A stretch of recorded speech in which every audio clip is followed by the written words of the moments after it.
এই মুহূর্তে বিএনপি চেয়ারম্যানের কার্যালয়ের সামনে অবস্থান করছেন আমাদের সহকর্মী শাহনেওয়াজ বাবলু। তার কাছে চলে যেতে চাই। বাবলু, বিএনপির চেয়ারম্যান তার রাজনৈতিক মাঠের প্রতিপক্ষ জামাতে ইসলামের আমির, তারপর এনসিপির আহ্বায়ক, তাদের বাসায় যাবেন, কি বার্তা নিয়ে যেতে চান? আর তারেক রহমানের সাথে সঙ্গী আর কে কে হতে পারেন, কোনো ধারণা পেয়েছেন কি?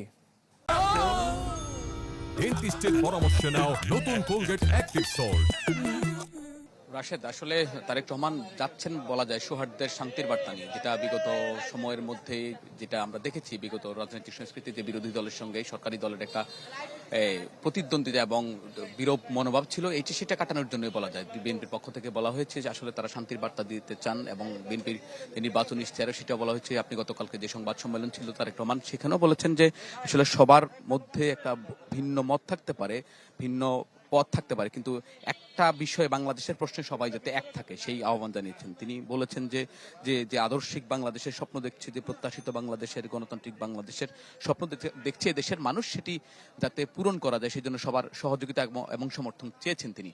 তো আজকের তার যে যাত্রা, সেখান থেকে বলা যায় তিনি প্রথমেই জামায়াতের আমির ডাক্তার শফিকুর রহমানের যে বসুন্ধরার বাসা সেখানে তিনি যাবেন।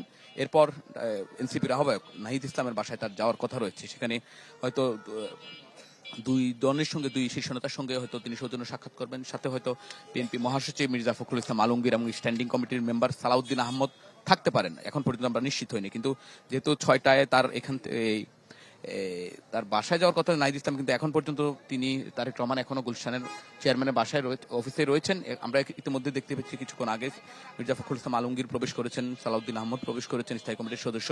এছাড়া আমরা দেখতে পেয়েছি বিগত সময়ে যে নির্বাচনে তারা বিজয়ী হয়েছেন তারাও প্রবেশ করেছেন কুমিল্লা 6 আসন থেকে নির্বাচিত সংসদ সদস্য এবং সাবেক হুইপ মনিরুল হক চৌধুরী প্রবেশ করেছেন।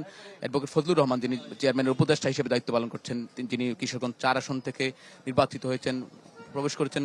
লক্ষ্মীপুর 3 আসন থেকে নির্বাচিত সংসদ সদস্য শহীদউদ্দিন চৌধুরী এনি। তারা আসলে মূলত তারেক রহমান, যেহেতু 2 দিন পরে সরকারের পক্ষ থেকে যেটি বলা হয়েছে 2 দিন পরে যে শপথ, এই শপথ অনুষ্ঠান, যেহেতু এই শপথকে কেন্দ্র করে তাদের যে আগামী যে মন্ত্রিসভার রোডম্যাপ সাজাচ্ছেন তারেক রহমান।